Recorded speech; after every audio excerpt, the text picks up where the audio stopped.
So I guess we'll just go right into Game of the Year. Game of the Year. Your nominees are... I guess it's in alphabetical order. I guess. Control. Which I have, but I've not played. I've heard very good things about don't know when I'm going to get to play it. I would love to play it because it looks amazing. Yeah, it looks really good. And I want you to play it so that I can borrow it when you're done. You can borrow it before I'm done. All right, well, There's too many games. Yeah, and we'll get into that in a little bit later. So there's Control. Yes. Death Stranding. Right. Yes. Controversial pick for some reason, but we'll talk about that. We'll get into that. Resident Evil 2. Mm-hmm. Sekiro, Shadows Die Twice. Which is good. It's very good. It's a great game. I would say great. I've heard great. Great things about it. Super Smash Bros. Ultimate. Which is Game of the Year, baby. This is the pick. This is the win. That's incorrect, but we got one more. The Outer Worlds. Which I have not played. Which I'm surprised about because it's gotten good reviews so far, but it's not like the big ass AAA game that like you would think gets nominated for. It's more of like a B title is what I'm trying to say. I did not know this was developed by Obsidian. Yeah, this is basically their Fallout 76 follow-up without the Fallout license. Everybody loves this game. Yeah, no, it's gotten very good reviews. It's very Mass Effect-y, I hear. Yeah. But it's also not to be confused with Outer Wilds, which is an indie game. Yes. That everybody also loves. Yeah. And came out at the exact same time. Smash Brothers came out last year. Yes. But it missed the cutoff. Right. So now they're nominating it for this year. And that's fine. That makes sense. However, the problem is it's up against Resident Evil 2. And that is the Game of the Year. I don't understand why any of these other guys bothered showing up.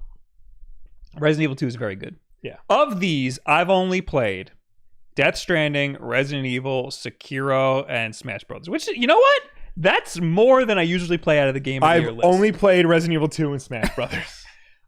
The only game I feel comfortable talking about how good it is is Smash Bros. Because the other ones I only played like a few hours of. So I completed Resident Evil 2 both ways. Leon A, Claire B, Claire A, Leon B. I did all that. I did play a lot of like the side missions. I forgot what they're called. And I played the Fourth Survivor Hunk mission. Okay. Which is you did? Yeah, I didn't beat it because it's a lot harder than I remember it being. It was hard. Yeah. And Resident Evil 2 is incredible. It is. It's as close to the game that I always wanted as anybody could have possibly come. Anybody could possibly come. Yep. Yeah. Said quote, put a title box quote. Yeah. Wulff. Close as anybody could possibly come.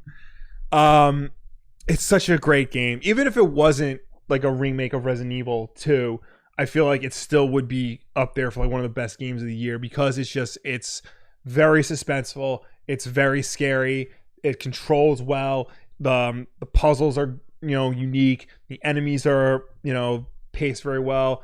Mr. X is, a really great addition. He's not as, he's intimidating, but he's not as bad as like you think he is. I like the changes they made, yeah, especially with Mr. X. Yeah, that was good. And like, it's just it's such a good game. It is a very good game. I never beat it. I would have liked to have, but there's just too much. There's a lot done. Will. I did see a lot of people on the Spawn Wave brought this up. It's a remake, technically. So here's the thing: it's so different from what the original was that I think because like when you nominate a remake, basically that's opening up the gates to like what does that mean? Do like HD remasters count? No. Do like collections count? Do things like that count? There's a big difference between a remaster and a remake. Right. A remake is a completely different game. Yeah. And a remaster is the same game, just a little polish on it, And I feel like this is a completely different game. It's the same thing with movies. If they remake a movie, that True. should be allowed to get awards. Right. Right? Right. It's a different movie. Yes. If they polish up the movie, yeah, like with Star Wars, then it doesn't count. Yeah, you don't get to nominate that. Right. I'm trying to think of like other examples because like technically like Batman Return to Arkham, those are remakes because they remade the entire game in a completely different engine. Okay. But that adheres so closely to the blueprint of the original versions of Arkham Asylum and Arkham City that would technically just be a glorified remaster. Right. This, however, like a completely different gameplay, brand new story, really nothing but like the setting and like characters came over. So much different. Yeah. It's night and day. There's a lot that like you remember from it. Yes. But it's a brand new game for the most part. Yes. There's some notable omissions for this Game of the Year list. Right. The one that people keep bringing up is Fire Emblem Three Houses. Yes. Which neither of us has played, yeah, so we sorry guys, can't comment on that game. That is a weird thing to omit because so many people love that. Right. Also, another one that nobody is talking about. Can you guess? It is a Nintendo game. I was going to say Untitled Goose Game, but... No. Yeah. That's a great game, but look at all of these other games. I know. You know? It's a Nintendo game. Game. Pokemon? No. No. Pokemon came out after the cutoff. Right. So that doesn't count. Right. Turn these notifications off. A Nintendo game came out this year. Oh, Link's Awakening. No. But that would be another remake situation. But yeah, it's a remake. Right. What other big Nintendo games? Big deal. This year? I'll give you another hint. Oh, Mario Maker. Yes. God damn it, Will! Where is my Mario Maker? You're gonna have to take that up with Jeff Keely because he was too busy nominating all these. Can other you games. do me a favor? I'm not gonna tweet at Jeff Keely. No. Can you please? Can you look up Game of the Year 2015 for the Game Awards? That was the VGX back then, probably. See if whatever Jeff Keely was doing. See if Mario Maker for the Wii U was even a thing. It was the Game Awards, and Google immediately called up The Witcher 3. Let's see here. Phantom Pain was the same year. Yeah. Ooh. It was The Witcher 3 Wild Hunt, which won. Bloodborne, Fallout 4, Phantom Pain, and... Don't throw up. Mario Maker. Yeah, Mario Maker was nominated. It was nominated. Okay, so what the F, dude? What the F, Jeff Keely? Look at those great games it's up against. Yeah. Look at that. All I'm saying, Will... You know what? There's really none you can take out of this list. Yeah, no. There's too many good ones. You're just an upset fanboy. I'm just an upset Basically. fanboy. There's too many here. A lot of people really dropped off of Mario Maker really quick. And you know what I think the biggest problem is with Mario Maker? What's the biggest problem with Mario Maker? I'm fine with the endless challenge. Yeah. But if they made it the 100 Mario challenge, or just add that in, in like an update, because it's super easy to just freaking add that in. Yeah, you're basically setting a limit. Yeah. If you put the 100 Mario challenge in, people will feel like they're accomplishing something. Right. When you have the endless challenge, there's no sense of accomplishment. Yeah. You're just going on forever. So I think that actually really hurt Mario Maker. Yes. Anyway. Oh, Rocket Val says Mario Maker 2 is on the list further down, but it's not Game of the Year. Not Game of the Year. I think it's nominated for like some other category. We're going to go through all the categories. Yeah, we'll get through all the categories. Right now, we're talking about Game of the Year because that's the biggest one. The one people are mad about is Fire Emblem Three Houses. Right. And a lot of people really liked that game when it came out. Yeah, no, when that came out, it was like the talk of the town. Not my type of game. Not mine either. Although I heard, people were telling me, I know it's not your type of game. I thought the same thing. You should play it. You'll probably like it. Right. And you know what? I might like it. Yeah. It sounds like all of the judges didn't like it either. Yeah. Death Stranding is on a lot of, I think they have 9 nominations. Yes. A lot of people don't think that game's that good. No, it is a very polarizing game. I think it is a very good game. Right. The whole time I was in Japan, I just couldn't wait to get home to play this freaking game. Right. And then Pokemon came out, and I was like, screw you, Kojima. I got a freaking Pokemon to play. But Death Stranding, I think, is amazing from the little time that I had with it. It's not for everybody. I would not recommend it for everybody. Right. And I don't know how it fits with these other ones. Yeah. I think, I mean, I saw a lot of people on Twitter saying that the only reason why this was nominated is because Keely is best friends with Hideo Kojima. Yes. And there's a big conspiracy going around that it's going to win Game of the Year, for Kojima and like stick it in the face of Konami and things like that. I don't subscribe to that. However, it is telling that a polarizing game like Death Stranding, it's very polarizing, that it got nominated for as many awards as it did, including Game of the Year. Kim North says, oh my God, a Kojima fanboy. I am a huge Jeff Keely fanboy. I like Jeff Keely a lot. Yeah. So Jeff Keely is not one of the judges. No. He does not pick the game. No. I mean, he has a lot of influence. I'm sure around the entire Game Awards because he's creating. He produces it. Yeah.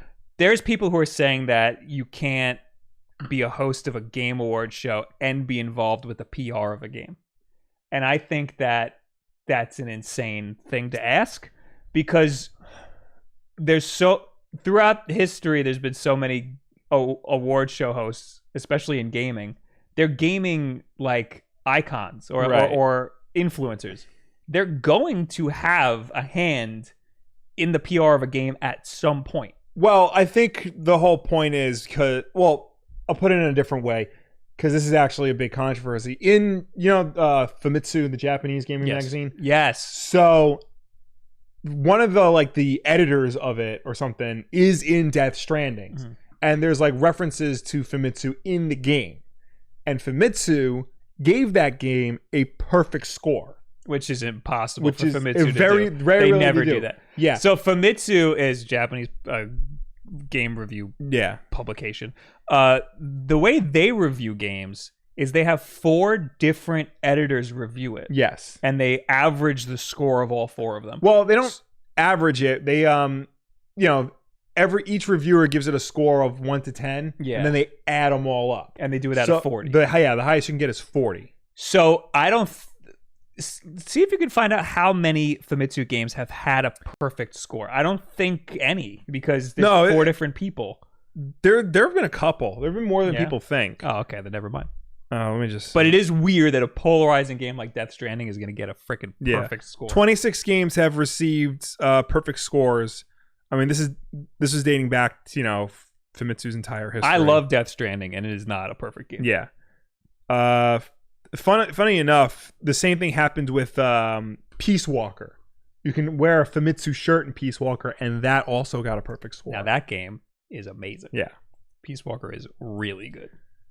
Yeah, but I get what they're saying because it's something like that. If you're involved with the PR of a game, or you've had a hand in the making of the game at some point, even if you're just cameoing in it, and then you're part of an award show where you give awards to games. But he's not the one who's judging it. He's not, but that needs to be made explicitly clear. Mm-hmm. That needs to be said, from top to bottom. The Famitsu thing is messed up. Right. I don't. You have to also keep in mind that Jeff Keely is basically running the show. Yeah. So, it's understandable that people will be like, hey, if you're running this thing, then you could have easily put Death Stranding in for 9 categories, even though it's not worth it. Mm-hmm. That's something to keep in mind. So if they honestly look, because polarizing things get nominated for awards all the time. But if they really are sticking by this, that Death Stranding is, worthy enough of the Game of the Year award, then they need to make it clear and hammer home the fact that Jeff Keely, who is best friends with Kojima, was not involved in the nomination process, in the winning selection process, or anything like that. Because here's what I'm saying about having him, because people are basically giving him an option here, Jeff Keely. They're saying you can either be an award show host or you can be a PR guy. You can't be both. Right. But what is he supposed to sit on his hands during the off season of the Game Awards? Well, he spends his off season planning the Game Awards. And let's say Jeff Keely gets fired from his own company. Right. And they're like, Bob Wulff, you're the Game Awards show host. And I'm like, sick. And then freaking what's it called? Asphalt gets nominated for best racing game and it wins. Are they gonna come after me? Well, they might, but that's why. I didn't do anything. Right, but that's why it has to be made abundantly clear. Greg Miller hosted the DICE Awards, right? And he's had a hand in a bunch of different PR for a bunch of different games. There's a difference between having a hand in PR for a game and then actually appearing in the game. Yes, and being a known best friend of the director. Those are two different things. Because technically, yeah. IGN's Game of the Year awards, those are technically just PR awards because they have a hand in the PR of all those games. But this, because there's such a personal connection between the producer of the show and the developer of the game, and the fact that the producer appears in the game. I think it's the personal connection, and also that most of it is the fact that the game's so polarizing. Yeah. The fact that people hate the game so much, Right. and people love the game so much. Right. So I split right down the middle. I think that's the reason why we're even talking about this right now.